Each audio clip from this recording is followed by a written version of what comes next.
Il est l'heure de retrouver l'avocat des causes perdues. Bonjour Mathieu Noël. Bonjour Dimitri.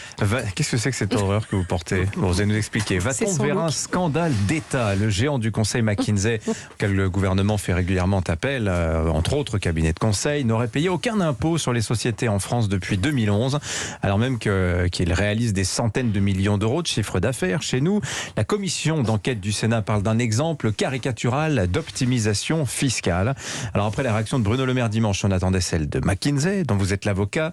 Que répondez-vous ce matin, maître, à ceux qui accusent votre client de montage financier destiné à déclarer zéro bénéfice en France? Je vais vous répondre, bien sûr, mais je me disais que vous pourriez peut-être m'offrir une soupe ou au moins une boisson chaude, un Nesquik. Voilà, vous savez que chez McKinsey, on n'a pas été en mesure de régler la facture GDF de février. Alors on vient bosser, on prend chaud, mais le plus dur, c'est pas le froid, c'est la faim. Enfin, mais que racontez-vous? McKinsey, 329 millions d'euros de chiffre d'affaires en 2020. Enfin. Ah oui, mais 0 € de bénéfice, monsieur Pavlenko. 0.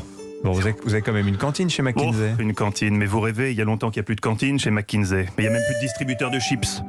Et il y a quelques mois encore, il y avait 2-3 fontaines à eau encore, mais faute de pouvoir payer les notes d'entretien, elles étaient à l'abandon. Alors quand un associé a attrapé la diphtérie après avoir bu de l'eau croupie l'autre jour, on les a retirées. Depuis, quand on a soif, on va aux toilettes, et quand la faim est trop douloureuse, on n'a pas le choix, monsieur Pavlenko. On décolle un vieux chewing-gum sous une table de réunion. Voilà où on en est chez McKinsey. 10 ans qu'on n'a pas fait de bénéfice. 10 ans. Maître, si vous n'aviez fait aucun bénéfice depuis 10 ans, vous seriez en liquidation. Enfin, je rappelle que chez McKinsey, vous facturez 2168 € par jour en moyenne. C'est vrai, mais hélas, tout part dans le Delaware. Le siège social de McKinsey monte. Et nous, chez McKinsey France, il reste rien. Pourquoi croyez-vous que je me balade avec cette flûte, monsieur Pavlenko?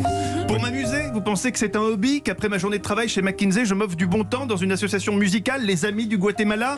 Non, je rejoins simplement mon deuxième bureau entre la poubelle verte et l'escalator, station Réaumur.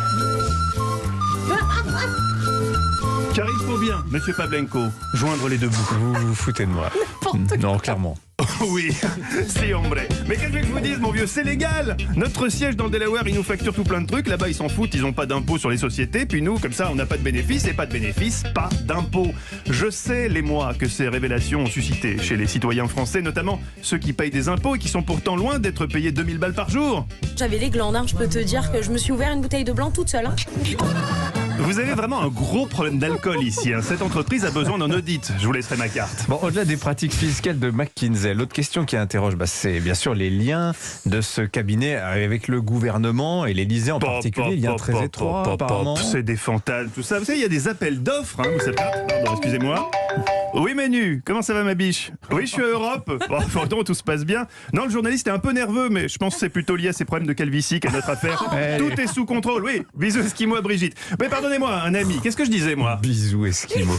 Vous disiez, il y a des appels d'offres, mais au-delà de McKinsey, le rapport du Sénat dénonce l'écart entre l'utilité réelle des rapports fournis par les cabinets de conseil et de l'autre, leur coût, près d'1 milliard d'euros en 2021. Mais c'est du boulot, Pavlenko, de pondre tous ces rapports. D'autant qu'on fait pas toujours que copier-coller des rapports qu'on a déjà rédigés dans d'autres pays. Non, parfois on a des mecs qui écrivent vraiment des rapports dans le pays où ils sont. Ça arrive. Et puis, c'est faux de dire que tous les rapports ne servent à rien. Certains ne servent à rien, comme celui qu'on a facturé 1 million sur la réforme des retraites. Alors que bon, finalement, il n'y a pas eu de réforme des retraites. Mais le conseil, c'est comme le poker, tu veux. Tu payes pour voir. Et puis, il y a aussi des rapports qui servent juste pas à grand-chose, comme celui qu'on a facturé 4 millions sur la réforme des APL. Je vous l'ai apporté. Il est quand même en 3 volumes. Mais 3 volumes de combien de pages? Ah non, chez McKinsey, volume, c'est notre nom de compte pour post-it. Là, vous avez nos conclusions. Reprendre 5 € à ces cons d'étudiants. Vous voyez, on est utile. Dans votre boîte, ici, on ferait des miracles. C'est une belle boîte, mais il y a un peu de ménage à faire. Des synergies à trouver, des économies d'échelle à réaliser. Avec nous, par exemple, monsieur Bétou. Il ferait toujours son édito, mais il ferait aussi la météo. Ça dégagerait du temps pour madame Haddadi, qui pourrait gérer les frais généraux et superviser les travaux, par exemple, afin de ne pas vous retrouver avec un changement de serrure en pleine matinale, comme l'autre jour. Et alors maintenant, il y a les techniciens qui viennent réparer la porte. Non mais c'est formidable. S'il vous plaît, messieurs, on a l'antenne, vous pouvez bien sortir, merci. Putain, c'est un truc de ouf cette matinale, quoi. Pensez-y, McKinsey peut vous aider à optimiser tout ça. Et surtout, avant de nous chercher des noises, amis journalistes, n'oubliez pas qu'on est partout. Par exemple, j'étais présent l'autre jour, Dimitri, pendant que vous remplissiez votre déclaration de revenus 2021 durant une coupure pub. Visiblement, vous non plus, mon salaud, vous n'êtes pas opposé à un peu d'optimisation fiscale de temps en temps. Puisque vous avez dit très distinctement... Je fais une Balkany, là. Donc, avant que je vous laisse, on va faire un test. C'est quoi la grosse actu du jour, Dimitri? Est-ce que c'est vraiment McKinsey? Non, hein? C'est la journée internationale des marionnettes. Voilà, c'est la la journée mondiale des marionnettes. Recentrez-vous sur les vrais sujets un peu, là. Merci, maître. Vous n'avez pas le droit de griller les gens comme ça. Faut arrêter maintenant, Mathieu Noël. Moi, je veux bien faire